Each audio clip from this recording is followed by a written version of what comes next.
Ya hadiana ila kulli khair, ya dalan ala kulli khair, ya ahlal khair, ya khaliqal khair, wa ya ahlal khairat. Moal dijadikeun panutan ku Gusti Allah, sanajan ilmu tafsirna hebat, sanajan ilmu fikih peserta ilmu fikih usul fikihna hebat, ilmu alat tah hebat, mencakup 12 pan di dirina, tapi lamun di jero hatena masih keneh aya luar daripada Allah. Moal dijadikeun panutan ku Gusti Allah, janji Gusti Allah moal ngajadikeun imam ka hiji jelema nu di jero hatena acak-acakan salian ti Allah aya di jero hatena. Moal jadikeun imam ka jeung kumaha ge tama geus janji Allah nu bakal dijadikeun imam nu pinter nu di jero hatena eueuh nanaonna. Urang mah kapan lamun leuleuh gudang teh poara jasa boy tadi gudang macem-macem orenganan urang mah teu pernah ngaragap diri di hate urang leuwih tibatan gudang barang macem-macem jadikeun gudang mah tuh bangunan jadikeun gudang mah tuh bangunan ulah jero kolbu dijadikeun bangunan dijadikeun gudang mobil aya di kolbu motor aya di kolbu jabatan aya di kolbu tahta aya di kolbu wanita aya di kolbu pas sedak-sedak di jero kolbu orang orenganan kolbu urang teh jadi gudang segala rupa moal dijadikeun imam moal dijadikeun panutan jelema nu jero kolbuna loba macem-macem barang-barang dunia. Itulah para jamaah kaum muslimin wal muslimat rahimakumullah, ternyata lu paling berat adalah ngalawan nafsu nu gede di awak urang. Teu eureun-eureun urang perang Badar make nu bakal dilanjutkeun ieu aya waktuna. Perang di negara urang baheula ngalawan komunis aya waktuna. Perang di negara urang ngalawan Belanda baheula aya waktuna. Tetapi perang ngalawan nafsu mah datang ke akhir hayat urang. Iyalah urang perang ngalawan musuh Allah jihad, tetapi urang ninggalkeun jihad asghar menghadapi jihad akbar. Ieu nu bakal dilanjut kakarak ngamimitian berhadapan Muhammad beserta para rombongan geus menghadap ke Badar. Di Badar geus ditungguan ku rombongan Abu Jahal. Rombongan Abu Jahal 950 nu handle rombongan Kangjeng Nabi hanya 313. Eta ge persiapanna untuk perang teu aya, tapi dijadikeun ku Kangjeng Nabi. Iyalah sebagian sahabat embung lantaran nu mantak embung persiapan perang nah teu aya. Tapi ketika ngadenge rombongan Kangjeng Nabi anu nyalina benar-benar nyali Allah, nyalina benar-benar nyali lelaki, kabawa nyali-nyali tersebut nu lainnya siap. Kos gitulah luhur amat eta jelema nyalametkeun agama sampaikan ka ninggalkeun nagara, ninggalkeun imah tangga, ninggalkeun perusahaan, ninggalkeun berbagai ternak, ninggalkeun anak jeung pamajikan incu, ninggalkeun handetolan hanya semata-mata neangan ridho Allah. Betapa luhurna jelema tandingan tah muhajirin. Masya Allah kari. Urang maka karak dek ninggalkeun warung doang yang ngaji mani berat ka bina-bina. Bahkan aya nu geus berangkat dikunci kakarak menang 50 meter aya babaturanana nyaritakeun bahwa aya bisnis anyar imah maninggal urang berangkat bae belok kanan nya. Nu tadi nadek ngaji lah minggu hareup aya keneh urang endap-endapan. Nu mantak urang mandek ka Allah teh masih kene perhitungan kene be. Lapar terjadi ka Allah. Dahaga terjadi ka Allah. Komo penting kita tahajud toldoh terjadi tahajud. Masih kene perhitungan jang diri urang. Deuleu tah sahabat muhajirin. Eueuh nu di deuleu. Apakah mau perbekalannya nanti Mekah ka Madinah? Naon nu dibawa? Salamat awak geus luar biasa. Masya Allah karim, luhur amat sahabat muhajirin. dipapag ku sahabat Ansor di Madinah, diuhwahkeun ku Kangjeng Nabi. Muhajirin jeung Ansor ulah aya sekat. Bersih amat eta sahabat Ansor nalika ningali sahabat Muhajirin kadeleuna yang boga pamajikan. Sahabat Ansor nu boga pamajikan dua dipersilakeun ditah milih hayang nu mana. Ya Allah ya Rabbi. Sahabat Muhajirin nu ti Mekah ka Madinah, kemudian ahlina waktu di Mekah ahli tani. Sahabat Ansor nyanggakeun ka Kangjeng Nabi, pilihkeun hayang belah mana tanahna, mangga babar. Sahabat Muhajirin tadina di Mekah pedagang, besi nyana yang ngalaksanakeun dagang hayang sabaraha modalna. Ieu Gusti Rasul coba urang babagi. Eta indah jasa urang mun ngadenge sahabat Muhajirin jeung sahabat Ansor kerjasama. Lu di dieu hanya ridho Allah subhanahu wa ta'ala. Dunia sakedeung di dunia nu mantak surga pinuh ku sahabat Muhajirin. Sahabat Ansor bakal di surga teh ambalayah teh sahabat-sahabat eta. Ketika Kangjeng Nabi diudag-udag ku musyrikin Quraisy di Mekah, sambut ku orang Madinah dengan bahasa nu diabadikeun datang ka ayeuna. Tala'al badru alaina min saniyatil wada'i wajaba syukru alaina mada'a lillahi da'i ayyuhal mab'utsu fina jitabil amil muta'i. Masya Allah, kun syafi'i ya habibi yaumal hasyi wal jima'. Datang ka ayeuna diabadikeun ku urang. Nyambut panganten tala'al badru alaina min saniyatil wada. Anggap panganten Kangjeng Nabi. Dihormat. Deres panganten mah ditolaalan ge. DPR tukang korupsi. Tala'al badru mal kebal ku galedeg ge. Ulah sok ditolaalan kos gara itu mah. Masya Allah. Ulah terido aing mah. Datang kiai ahli Allah karak. Tala'al badru alaina min saniyatil wada' wajaba syukru alaina mada'a lillahi da. Sebab ieu penerus Kangjeng Nabi. Nu penerus Kangjeng Nabi elos. Ai bangsa penerus Abu Jahal mah ulah ditolak. Sebab sok salah nolaalan sama. Ulah tuh, Masya Allah. Geus imam mun aya DPR ulah. Kumaha cenah bupati ulah sarua. Kumaha ok ulah. Kecuali diganti badruna ku naru.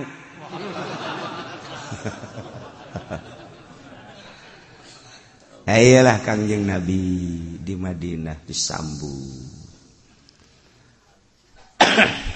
Dikacaritakeun taun kahiji heulanan lantaran ieu mah patali jeung ayat tahun kedua.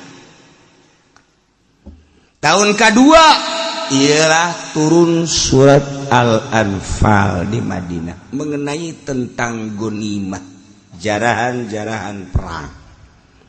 Kangjeng ningkatkeun perjuangan melalui perang lantaran geus teu bisa ku musyawarah, teu bisa ku komunikasi. Mulai tina bisik-bisikan door to door dari rumah ke rumah. Terus dizahirkeun mulai ti kerumunan. Terus Kangjeng ngazahirkeun dakwah sampai Kangjeng Nabi diusir di Mekah ke Madinah. Ieu adalah tentang dakwah Islamiyah. Selamat Kangjeng ke Madinah. Diikuti ku Sayyidina Abu Bakar Siddiq radhiyallahu anhu, menyusul beberapa tokoh-tokoh Islam ke Madinah.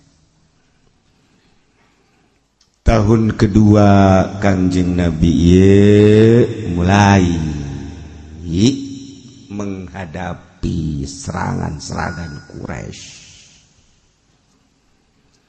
Perekonomian saat eta terjepit di Madinah sebab pemboikotan ti Abu Jahal. Tidak boleh ada pedagang yang masuk Madinah, embargo besar-besaran. Seluruh pedagang Mekah yang lewat ke Suriah tidak boleh mampir di Madinah. Apabila ada pedagang nu mampir di Madinah, engke ku Abu Jahal bakal disiksa habis-habisan. Pemboikotan Madinah, pengembargoan Madinah anu luar biasa. Dagang orang Madinah keluar teu diterima, orang luar masuk ke dalam teu diterima, saaya-aya di Madinah. Ternyata horengan embargo teh lain zaman ayeuna bae di zaman modern. Baheula pengembargoan luar biasa. Nu matak di negara Indonesia mah diembargo ku Amerika, diembargo ku Belanda baheula, diembargo ku Inggris baheula, tararenang sebab subur luar biasa. Sabara puluh tahun negara orang diembargo, tenang. Nu mantak di urang baheula aya ngadahar boborosan, embargo kan. Humut didahar, humut ngeunah. Embargo. Kacecenet-cecenet dilebok urang baheula. Kalantaran diembargo kan baheula teh. Cecenet didahar, boros pandan kurang didahar, suag didahar kurang. Aya nu kasalahan pajar suag badur ge didahar bae. Mabok pan ka dituna. Geus puguh hui-hui ketela dan lain sebagai mata majang ngeunah ieu. Berbagai-bagai boborosan jeung jajadian didahar. Embargo kan baheula teh. Tapi teger di Indonesia mah sebab subur. Iran diembargo ke Amerika, teger. Lamun negara-negara lain diembargo, Amerika misalnya diembargo ke negara luar, naonan. Arab bae diembargo naonan. Naon tuh di Arab. Namun diembargo atuh deuk gadahar naon nya? Nyedotan minyak. Di Indonesia, wari Indonesia doang di Indonesia mah wani namun perang. Jeung mana bae wani lain masalah wani bisa menandingi senjata lain. Paling diembargo daharna geus terbiasa orang Indonesia memakai umutan. Make boborosan, loba keneh di urang mah. Cente di dahar. Di urang baheula teh cecedet di dahar. Terong di dahar. Aya anu terong eta teh lain nu terong biasa naon ngaranna? Katokak lidah itu, hah? Kata kami di dahar eta teh biasa-asa heula ku kolot urang coba ieu ngeunah teh. Weuy dak ngeunah dak. Nah dahar ku kabehan. Aya teh nu saurang nu ngorbankeun aing mah paelos ye. Di dahar aja. Eta teh akos kitu gara keur diembargo. Tanggal kalapat tuar aya humutna dahar ku urang. Kasabut-sabut kalapa manis kanyahoan ngeunahna. Kalapa manis tuar cokot eta da eta masyaallah sabutna bae ngeunah luar biasa sabut. Urang nyaho budak wari. Baru nyaho tuh. Baheula loba nu mabok badur pajar suag. Ya Allah gadung eta nyahona gadung ngeunah teh zaman di embargo urang. Ngeunah kanyahoan geus tah. Eta di urang. Madinah di embargo saya aya. Subur mah subur tapi kan perekonomian teh kan ngan saukur di Madinah. Masya Allah.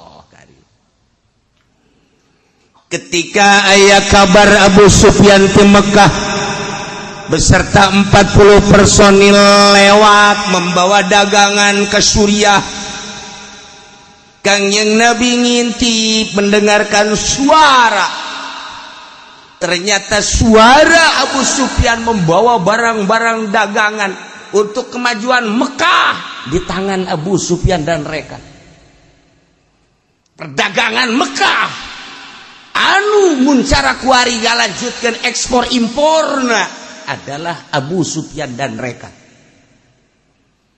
Ketika Abu Sufyan membawa barang dagangan begitu banyak, dipimpin oleh 40 personil pemimpinnya adalah Abu Sufyan. Tidinya malaikat Jibril ngabejaan ka Kangjeng Nabi ya Muhammad. Abu Sufyan beserta rekan sebanyak 40 membawa barang dagangan anu memang dengan perdagangan ieu Mekah bakal maju. Dengan kemajuan Mekah, perekonomian maju, perpolitikan akan tambah dahsyat kemajuanana. Andai kata perekonomian jeung perpolitikan Mekah maju, persenjataan makin meludak. Dengan persenjataan anu komplit, persenjataan anu mutakhir, maka ulah harap bahwa nyana aman tetap bakal nyerang ke Madinah. Dengan demikian cek malaikat Jibril, instruksi ti Allah, hadang Abu Sufyan. Langsung Kangjeng Nabi menginstruksikan kepada sahabat. Pada saat eta adalah tanggal 3 Ramadan tahun kedua Hijriah. Encan aya instruksi puasa. Wahai para sahabat, kapilah-kapilah Mekah nukuari berada di Suriah. 1 hari kemudian akan datang lewat Madinah. Harap hadang ku urang. 1, untuk mematahkan perjuangan Mekah, penyerangan terhadap Madinah. 2, andai kata urang bisa ngahadang, maka barang-barangna ku urang bisa dibawa ke Madinah untuk dibagikan, menjadi makmur Madinah. Nu jelas perekonomian Mekah bakal merosot, otomatis dengan kemerosotan perekonomian, perpolitikan bakal merosot. Kumaha sahabat? Siap. Cek sahabat. Di sisi lain sahabat siap, tetapi di lain sisi sahabat aya nu teu siap. Sebab ketesiapanana pembagianana ieu adalah rata. Para kaum muda menginginkan geus bae tuh bagikeun ka kaum muda. Ja orang tua mah anu nungguan di Madinah teu milu ulah dibagian, tetapi Kangjeng Nabi lain kitu, sebab ieu adalah instruksi ti Allah. Nu mantak Al-Anfal mah serahkeun lillahi war rasul. Tetapi akhirnya tetap siap menghadang kafilah Abu Sufyan. Sebanyak 313 personil berangkat menghadang 40 personil Mekah. Lantaran memang tiba heula ge make mata-mata. 1 hari sebelum datang lewat Madinah, Abu Sufyan make mata-mata, buser, meneliti. Coba aman apa ente di perjalanan orang lewat Madinah. Lamun aman orang lewat Madinah sebab bisa ngompas, tapi lamun teu aman ulah. Ternyata 1 hari sebelumnya diteliti, geus aya penghadang-penghadang Madinah. Kembali deui ka Abu Sufyan, teu aman lewat Madinah, orang mesti lewat pinggir laut. Dibelokeun anu tadina bakal ka Madinah, jadina belok pinggir laut. Tidinya mengutus salah seorang, cek Abu Sufyan segera datangi Abu Jahal, bawa rombongan kapilah perdagangan orang ieu bakal dihadang ku rombongan Muhammad Madinah. Segera salah seorang nu diutus langsung cetu naik kudana langsung datang ke Mekah, dek bertemu jeung Abu Jahal. Bapak Presiden Abu Jahal yang mulia, kami adalah utusan dari Abu Sufyan. Ada apa? 1 hari sebelum kami berangkat untuk lewat Madinah, kami meneliti, ternyata rombongan Muhammad telah siap untuk menghadang rombongan kafilah Abu Sufyan. Maka dengan demikian kami putar balik, yang aturannya kami jalan lewat Madinah, kami jalan sahilil bahri, pinggir laut. Maka ini pun belum tentu aman, sebab prajurit-prajurit Muhammad terlihat begitu banyak disebar. Mohon bantuannya kepada Bapak Presiden yang mulia untuk segera mengatasi dan menangani tentang permasalahan kabilah supaya lanjut. Siap, cek Abu Jahal. Tenang, kasih tahu Abu Sufyan, kecil urusannya. Dunya hoaing meureun. Cek Abu Jahal bari molotot. Langsung instruksi Abu Jahal, wahai kaum Quraisy, berikut rombongan-rombongan yang menganut kepada Quraisy. Hari besok rombongan Abu Sufyan yang membawa perdagangan dari Suriah ke Mekah untuk kelanjutan bangsa kita, negara kita, di mana perekonomian kita maju, perpolitikan akan maju. Ketika perpolitikan maju, akan jaya sebuah negara dan sebuah bangsa. Kejayaan bangsa, kejayaan negara terletak pada perekonomian dan perpolitikannya. Perlu diketahui, besok rombongan perdagangan yang akan memajukan negara Mekah dihadang oleh rombongan Muhammad. Dengan demikian, mohon sebanyak-banyaknya dikerahkan seluruh prajurit, ahli kuda, ahli onta, ahli panah, dan berbagai ahli-ahli. Seluruh keahlian kita hadang, kita maju untuk menghadang rombongan Muhammad besok. Nu engke deui siap, perang urang pokoknya. Wah, dikerahkeun jumlahna 950 personil. Encan wanita-wanita ahli tari-tari, pemabokan jeung penghibur di kala istirahat. Dikerahkeun ku Abu Jahal. Bahkan cek Abu Jahal, ulama kan presiden untuk memantau dari Mekah rombongan maneh bae geus kabehan. Kula adalah di Mekah. Korenganan di jero hatena Mesir. Aya tak kasih aja nama Mas.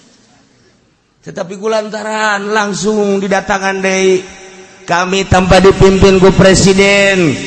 Asana kurang haneuteun ieu perjuangan. Lantaran ngaran-ngaran eueus sesepuh atuh kumaha. Tetep bae ieu mah kudu make sesepuh. Beuh kami atuh pareumeun obor eueus sesepuh mah bisa acak-acakan. Geus pokona mama mah nu penting mah ngahaneut-haneut. Aduh, ieu mama Abu Jahal paharai.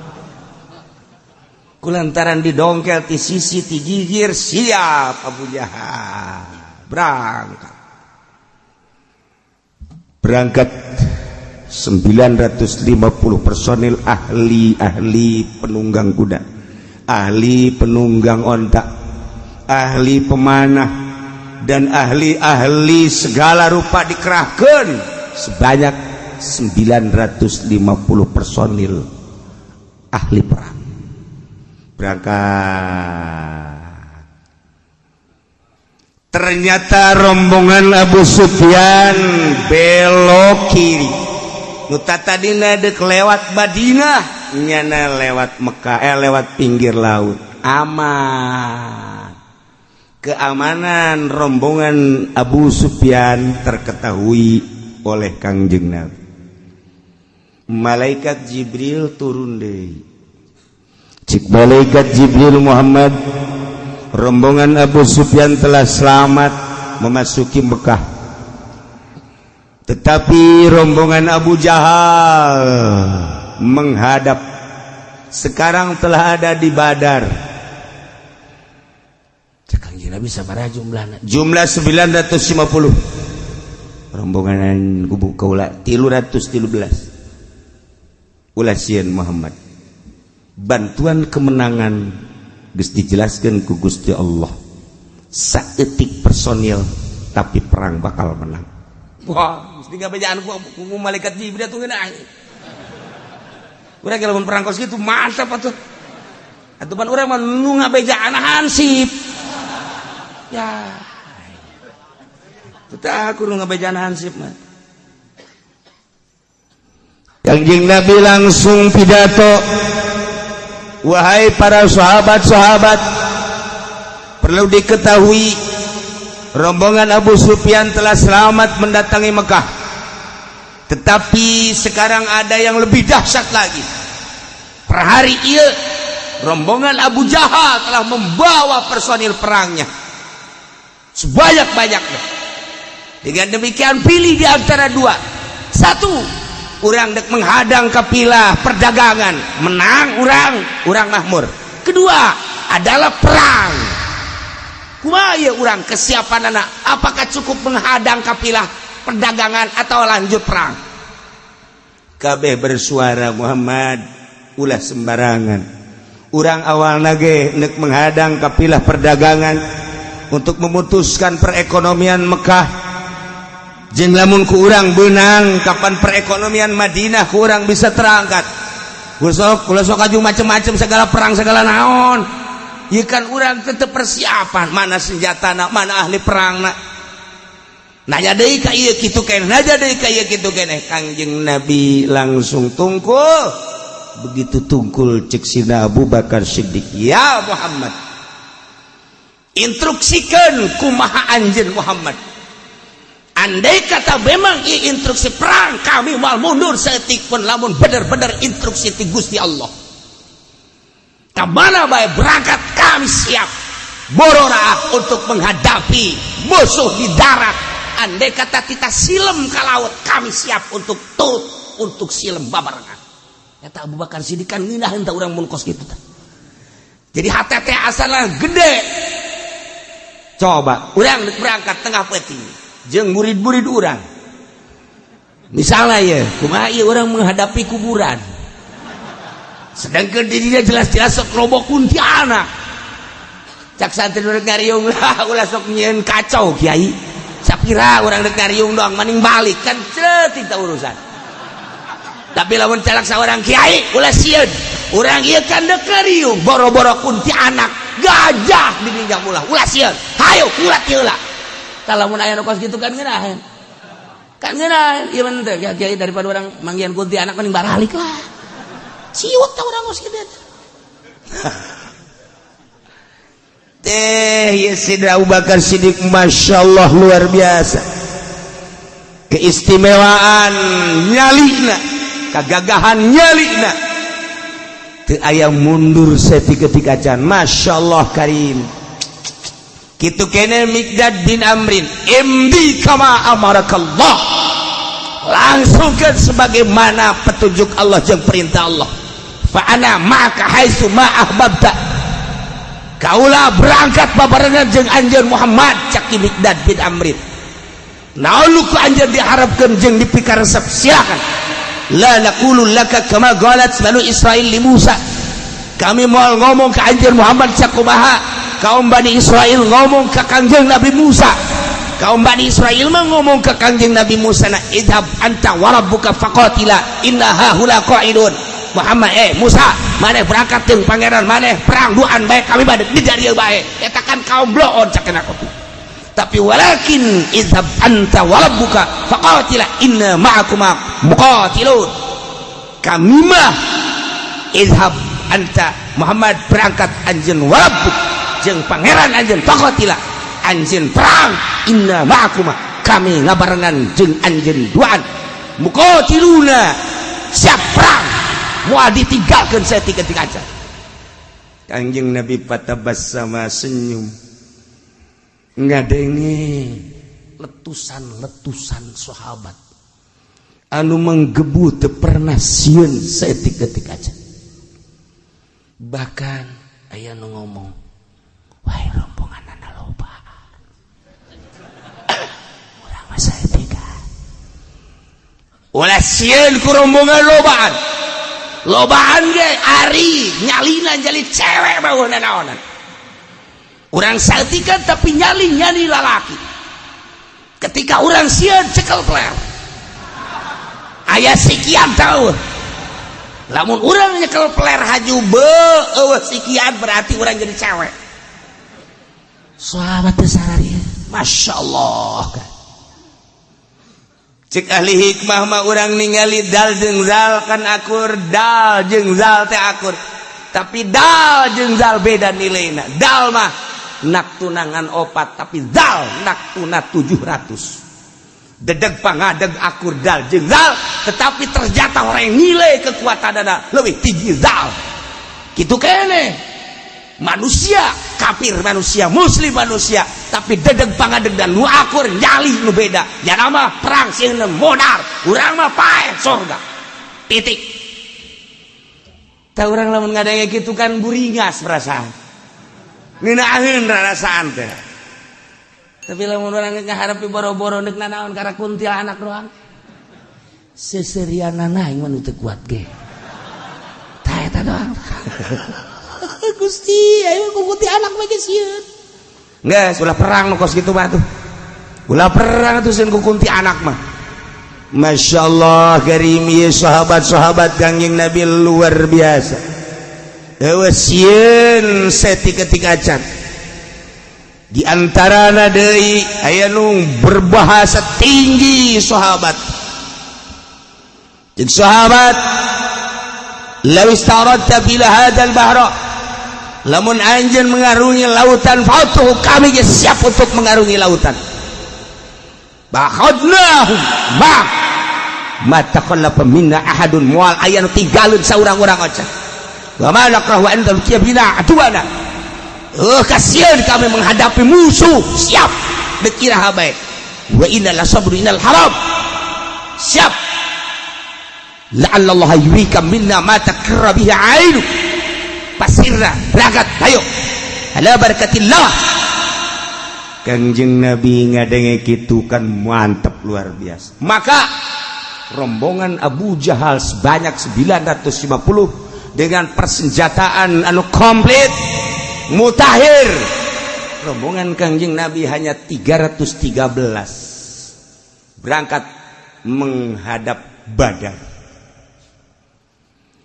Nu tatadina sahabat aya nu siap aya nu henteu.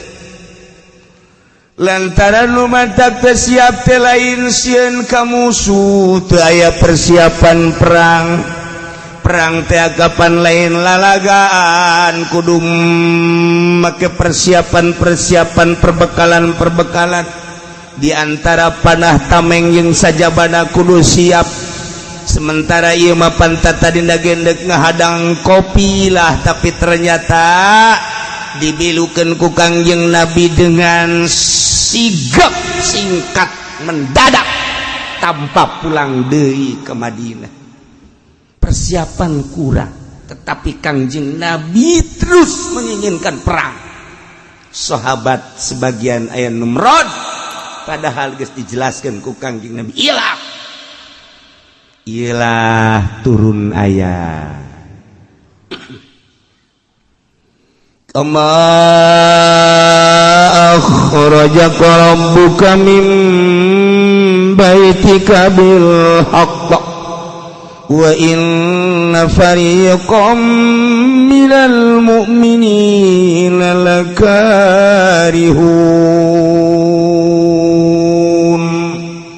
Wallahu a'lamu bimaradiisa kumaha ngaluarkeun ka anjeun Muhammad rabbuka pangeran anjeun titah keluar min baitika ti imah anjeun Madinah, bahkan ti nagara Madinah bil haqqi kalawan kabeneran. Bari jeung wa inna fariqam minal mu'minin, saenjana golongan ti mukminin teh lakarihun,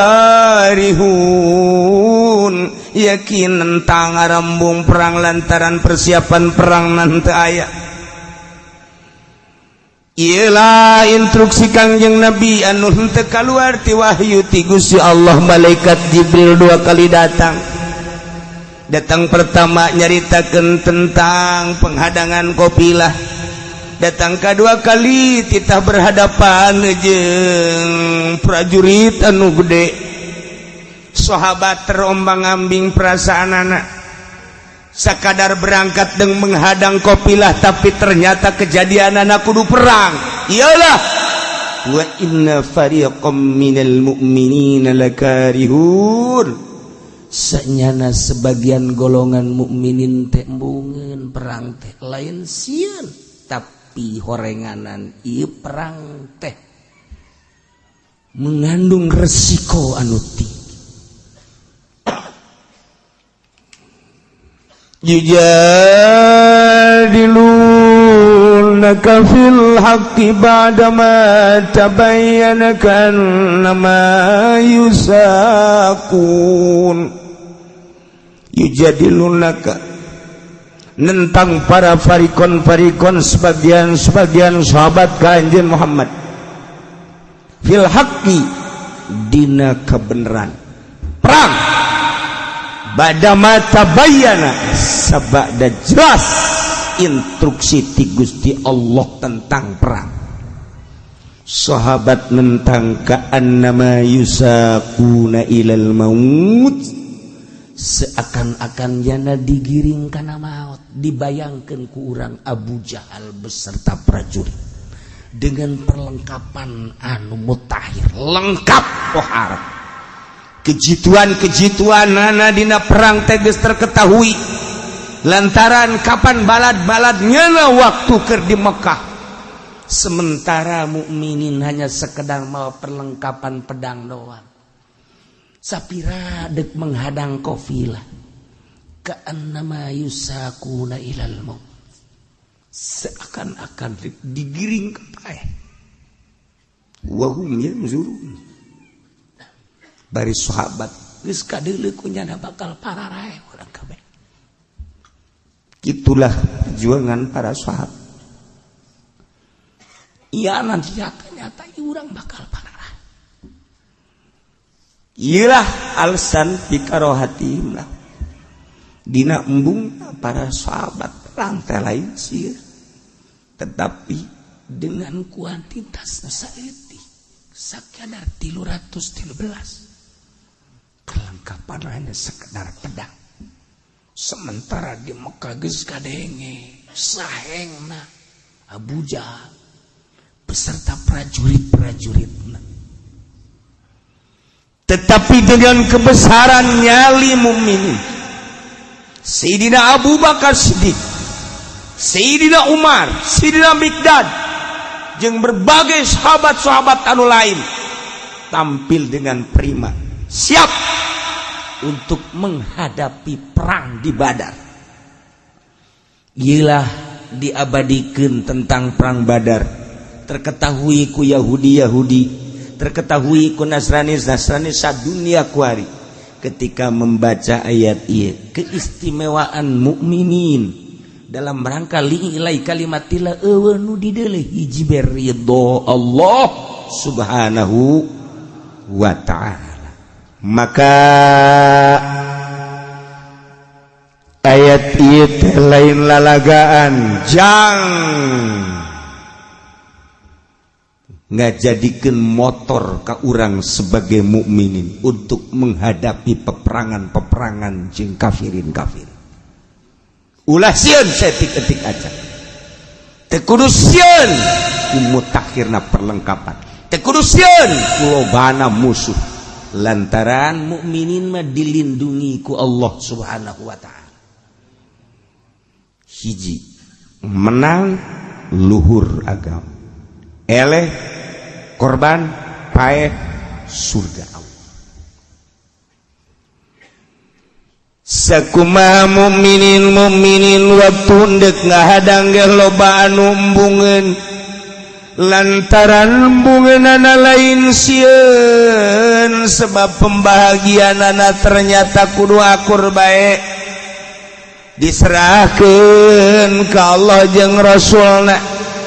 Kama akhrajaka rabbuka sakumaha ngaluarkeun ka anjeun Muhammad rabbuka pangeran anjeun min baitika ti nagara anjeun ti imah anjeun Madinah bil haqqi kalawan mawa kabeneran nyata. Langsung instruksi ti Gusti Allah bari sebahagian sahabat teh arembungeun.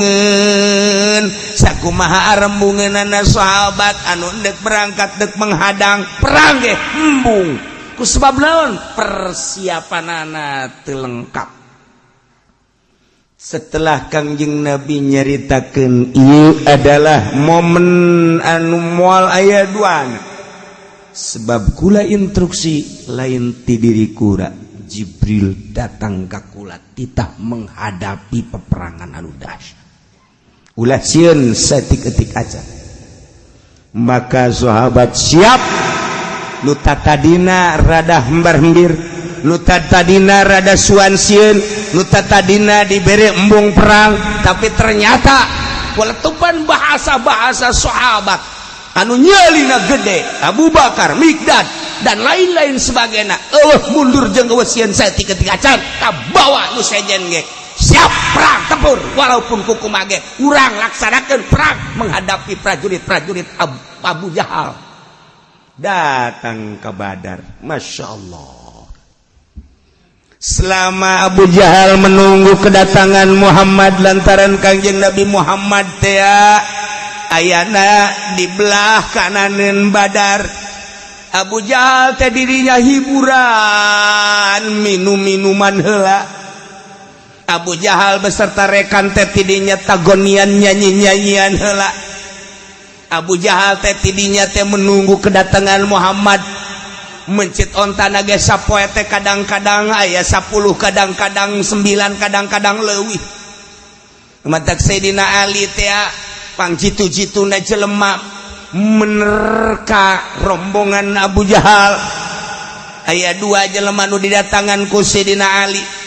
Begitu didatangan Sayyidina Ali, maneh keur naon? Ngalacai. Rombongan di mana maneh? Ulah rombongan Abu Jahal. Di mana ayeuna? Lembah Badar. Di sabaraha poe? Mungkin geus aya 3 poe. Sapoena sabaraha eta nya mencet onta? Pertama 9, kedua 10, tilu mah 11. Dikira-kirakan ku Sayyidina Ali berarti 1000 kurang 950 kira-kira. Jago Sayyidina Ali. Tidak 9 ontak berarti sekian personil manusia. Ternyata teu meleset Sayyidina Ali. Nailah peperangan anu dahsyat. Hanya semata-mata dek neangan ridho Allah Subhanahu wa ta'ala. Maka ayat ieu diabadikeun khususna jang peperangan umumna bagi nundek neangan ridho Allah Subhanahu wa ta'ala. Sakumaha Kangjeng Nabi neangan ridho Allah diinstruksikan kita keluar ti imah ninggalkeun negara Madinah. Maka urang dek neangan ridho Allah teh ulang ajedog we di imah. Jelema neangan ridho Allah padahal bodoh ngajedog bae di imah moal meunang ridho Allah. Bekal ibadah ilmu kudu diteangan. Kanjeng Nabi neangan ridho Allah ninggalkeun Madinah, ninggalkeun imah. Kitu kene urang neangan ridho Allah dek menghadap Allah kudu ninggalkeun imah atau kunci ta imah. Neangan perbekalan jang neangan ridho Allah, ilmu wudu, ilmu salat. Numantak lamun hayang nyawa prajurit-prajurit Allah, etalah prajurit Allah teh nu berangkat ke medan laga ngalawan musuh-musuh Allah banggul senjata. Di samping eta prajurit Allah adalah tas santri-santri nu ninggalkeun imah. Nyana ninggalkeun imah, perbekalan hanya secukupna, paling ge beas duit ala kadar berangkat. Apakah nyana henteu sedih ninggalkeun indung bapak? Apakah nyana henteu sedih ninggalkeun dulur? Apakah nyana henteu sedih ninggalkeun keluarga? Ninggalkeun babaturan sedih kabeh ge, tapi nyana di jero benak hatina aing deuk jadi tentara Allah. Neangan ilmu Allah Subhanahu wa ta'ala. Eta santri paeh di jalan, paeh di pondok, mal ditanya di sorga langsung. Tentara Allah eta. Kama akhrajaka rabbuka min baitika bil haqqi wa inna fariqam minal mu'minina lakarihun. Sakumaha ngusir, sakumaha ngaluarkeun ka anjeun pangeran anjeun hai santri. Ti imah anjeun berangkat. semata-mata neangan ridho Allah. Wa inna fariqam minal mu'minin, walaupun sebahagian mukminin malah karihun embungin jadi santri tapi nyana tetep aja jadi santri. Yujadilunaka fil haqqi, dibantah ke sebagian rombongan manusia dalam kebenaran ba'da mata bayana, setelah nyata-nyata bahwa mondok tenang neangan ridho Allah. Ka'annama yusakuna ilal maut, seakan-akan nyana teh digiring ka pae sapira santri. Paling ge mawa beas teh sagantang. Duitna teh paling ge sabaraha duit 100-200. Menang sapoe 2 poe geus beak ka dituna. Geus hese deui nyana dek balik jauh ka ditu. Nu mere eueuh. Mantak santri teh parwasa bae. Laletik awakna teh. Tadi nama keur mondok kakarak asup 40 kilo barang menang sabulan kuari geus 60 kilo. Oh jadi beda. Santri kuari beda jeung santri baheula. Jadi geus teu menghadapi maut kuari mah santri kuari mah sesenangan sarua bae. Anu kuduna mah ka'annama yusakuna ilal maut wa hum yanzurun. Seakan-akan digiring ka pae santri teh santri baheula lamun dongeng almarhum bayi abah di dieu. Terus masantren ka dieu ka mana ka Kidahlan. Suatu saat jana di dinya teh kekurangan modal kan mawa naon karu. Terus baheula mah kabla itu kan tani. Setengah liter. Geus rada loba balik datang ka pondok. Teu ka mana-mana. Terus masantren ka Kosambi sarua bae. Nu mantek satu ketika almarhum ya abah dongengna. Ketika berangkat terus ka ditu embung balik maksudna mah yang nyambung ieu nyambung ngaji. Begitu ditanya di satu tempat boleh dicaritakeun urang ka kampung nama. Aya dulu-dulur rek kuari ngaji di dieu. Di mana si Ajang? Cak bapana kula masantren. Di mana masantren? Kosambi. Asli orang mana? Asli orang Pasar Kemis. Pasar Kemis mana? Songok. Oh, saya sangaran. Sangaran Damyati. Oh, saya Damyati. Geus kieu bae kuari mah nya. Sia lamun asa bulan atuh boga geus tukur balik ka ditu ka dieu bae nya. Ka dieu geus pokona mah. Geus, di dieu dijamin. Pokona neuk 2 bulan, neuk sabulan, neuk 2 minggu asal teu boga bekal ka dieu. Oh atuh. Alhamdulillah tah asal 2 minggu teu boga ka dinya sabulan. Horenganan anakna dek dibikeun. Kabelah dieu da bager amat cak almarhum teh horenganan. Ada belas, ada beras di balik beras. Barang kaambet ya malah kabat ya malah ka dinya deui mah jadi teh kurang henteu bahaya ya bahaya gede ya mah urusanna. Waduh eta dongeng zaman baheula mau kanerot. Masyaallah. Sebab naon? Ka'annama yusaquna ilal maut wa hum yanzurun.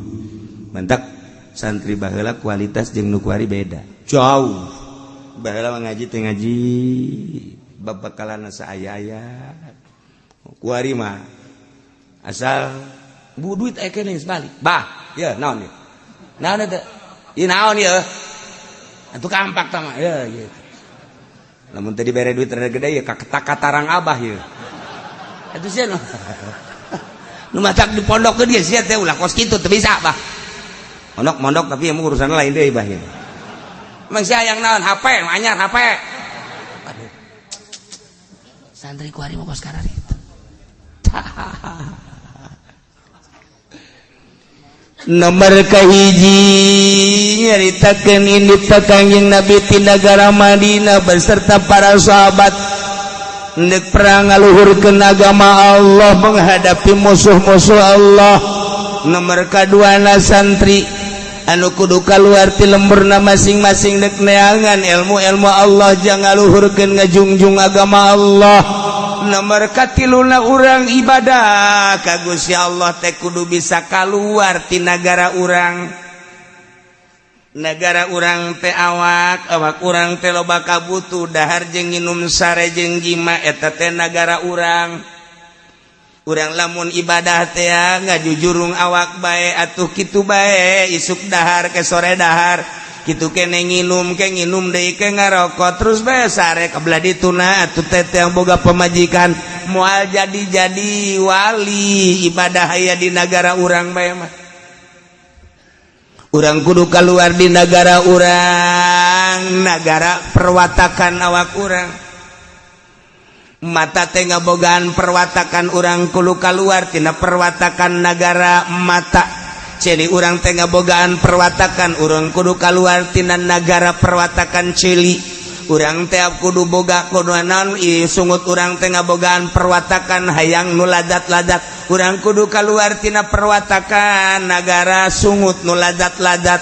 Kitu kene beteng kitu kene dubur kitu kene zakar. Lamun urang can bisa keluar tina negara perwatakan urang moal jadi arif billah, moal jadi wali Allah. Anu moal jadi wali Allah, urang jadi jelema biasa lumrahna biasa jelema mah. Sedengkeun moal jadikeun panutan ku Gusti Allah, hiji jelema sanajan udang-udangna gede jubahna ngangsar. Moal dijadikan panutan ku Gusti Allah sanajan ilmu tafsirna hebat, sanajan ilmu fikih peserta ilmu fikih usul fikihna hebat, ilmu alat hebat mencakup 12 pandidirina, tapi lamun di jero hatena masih kene aya luar daripada Allah. Moal dijadikan panutan ku Gusti Allah, janji Gusti Allah moal ngajadikeun imam ka hiji jelema nu di jero hatena acak-acakan salian ti Allah aya di jero hatena. Mau jadikan imam kajian kukumah ge tama geus janji Allah nu bakal dijadikan imam nu pinter nu di jero hatena eueuhna naonna. Urang mah kapan lamun leuleuh gudang teh poara jasa boy tadi gudang macem-macem orenganan urang mah teu pernah ngaragap diri di hate urang leuwih tibatan gudang barang macem-macem. Jadikan gudang matu bangunan, jadikan gudang matu bangunan, ulah jero kolbu dijadikan bangunan, dijadikan gudang.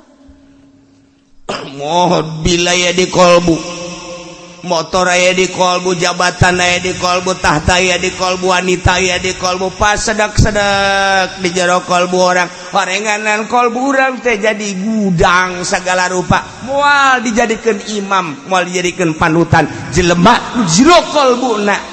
Loba macem-macem barang-barang dunia. Ialah satu ayat kama akhrajaka rabbuka min baitika bil haqqi wa inna fariqam minal mu'minina lakarihun.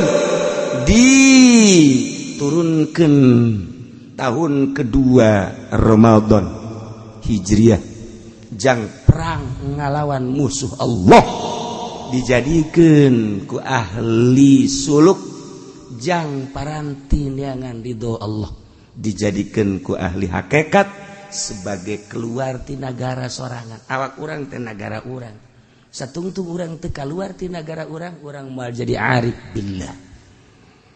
Kitulah para jamaah kaum muslimin wal muslimat rahimakumullah, ternyata lu paling berat adalah ngalawan nafsu nu gede di awak urang. Teureun-eureun urang perang Badar make nu bakal dilanjutkeun ieu aya waktuna. Perang di negara urang baheula ngalawan komunis aya waktuna. Perang di negara urang ngalawan Belanda baheula aya waktuna. Tetapi perang ngalawan nafsu mah datang ke akhir hayat urang. Ieulah urang perang ngalawan musuh Allah jihad.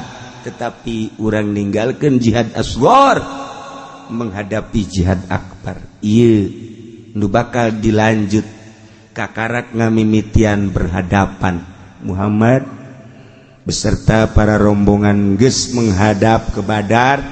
Di Badar geus ditungguan ku rombongan Abu Jahal.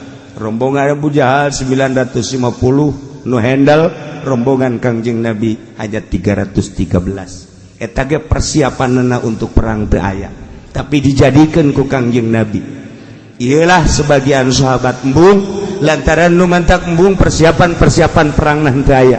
Tapi ketika ngadenge rombongan Kangjeng Nabi anu nyalina benar-benar nyali Allah, nyalina benar-benar nyali lelaki, kabawa nyali-nyali tersebut nu lainnya siap.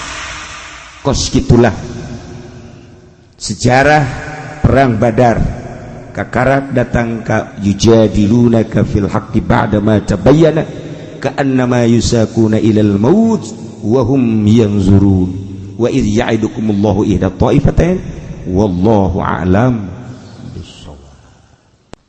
Bismillahirrahmanirrahim. Wa kana Ata'ul Khurasan lan ana sapakai Ata kang bangsa Khurasan Iran radhiyallahu ta'ala anhu muganilar benu sallallahu ta'ala alaihi mahalur ya Allah anhu saking Ata ya gulu iku ngucapi Ata ucaping lapan iza kana khamsun tatkala tinemu apa kang lilima maka bukti apa kang lilima. Iza akalur riba kana al-khasab wa zalal tatkala marangan ya kaum ing riba maka tinemu apa amblas lan gempa bumi. Wa iza jara al-hukamu qahatal matar lan tatkala lacut sapa pirang-pirang hakim maka qahatal mataru maka katahan apa udan. Wa idza dhahara az-zina wa 'alanu bihi kana al-maut dan tatkala lahir apa zina lan ngalahirkeun ya kaum bihi kalawan zina kana al-maut maka tinemu apa maut. Wa katharu fil nas lan akhiya wa kathura lan akhiya maut ing dalam manusia. Wa idza muni'atiz zakat halakatil masyah lan tatkala dan cegah apa zakat maka rusak apa ingon-ingon. Wa idza ta'ada 'ala ahli dhimma kanatid daulat lan tatkala ngaliwatan batas yasi wong ala ahli dhimma ing atas ahli dhimmah kanatid daulatu maka tinemu apa kakawasan ahli dhimmah. Cek Kiai Ata Al-Khurasan radhiyallahu ta'ala jarioskeun kecapan ti Kangjeng Nabi urang Kangjeng Nabi Muhammad sallallahu alaihi wasallam mengenai fitnah. Idza kana khamsun di mana terjadi nulima bakal bukti nulima. Hiji idza akalur riba di mana kaum loba ngadahar barang riba maka bakal terjadilah ambles bumi jeung gempa-gempa bumi. Kuari mana nu riba urang kuari dagang nyokot duit di bank make bunga riba. Urang kuari melim kendaraan melalui bank make bunga tetap riba. Deposito urang di bank di arahan ku urang bunga-bunga na tai-tai riba. Masalah naon kuari nu ribaan urang meuli imah kreditan riba. Kendaraan kredit riba, kurang dagang disuplai aya bungaan tetap riba. Ngadagangkeun barang-barang Cina sigana urang teh dagang mulus padahal mah urang keur gupak dina riba. Urang tani kemudian urang meuli pupuk-pupukna pupuk ti nagara riba. Urang ayeuna mah meuli bayatu tai kotok di pabrik barang najis kurang dibeli riba.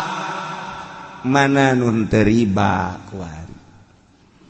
Timimiti imah kendaraan pakaian datang ka dahareun hampir riba 100%. Kuari mana anu ribaan coba naon nu ribaan. Mun Kangjeng Nabi nyaritakeun di akhir zaman engke bakal kabeh timimiti kendaraan imah jeung dahareun pake sandang pangan wabeh haram. Sahabat kaget kudu kumaha tungke eta ibadah ka Gusti Allah iya wari urang nah mana terlibat mana urang hayang embung tina riba kiai wari kiai cicing bae usahan teu naon tekan dibere ku pelimbah teh biang riba wari kiai cicing bae kemudian dibere ku pamarentah disumbang ku pamarentah pamarentah mah juri riba urang dibere ku ari ku petani rada deureus petanina anu bisa mah rada deureus tapi petani kapan aya petani gede mah surubukna dan lain sebagainya geus riba malulu urang dibere ka kiai-kiai nu cicing bae nyesep kana urusan riba mana nu teu riba iyalah ketika kaum-kaum manusia ngadahar barang riba tunggu bakal terjadi khosab wa zalal gempa-gempa ambles geus puguh urang ngadenge tsunami 250.000 sakali nu maot padang geus teu kacaritakeun sabaraha puluh ribu nu maot datang ka teu kanyahoan kuburanan di Sukabumi di Cianjur ambles hese dicokotna deui tsunami Pangandaran sabaraha ribu manusia Yogyakarta gempa kamari Garut banjir teka caritakeun sabaraha ratusna lantaran urang dibere informasi nu dangkal ku pamarentah padahal sabaraha ratus imah jeung sabaraha ratus personil manusia parae encan di daerah-daerah nu mamana nu letik-letik ieu teh ya moal bisa ditahanan ku kumaha ge sebab Kangjeng Nabi geus caritakeun idza akalur riba kanal khosab waz zalal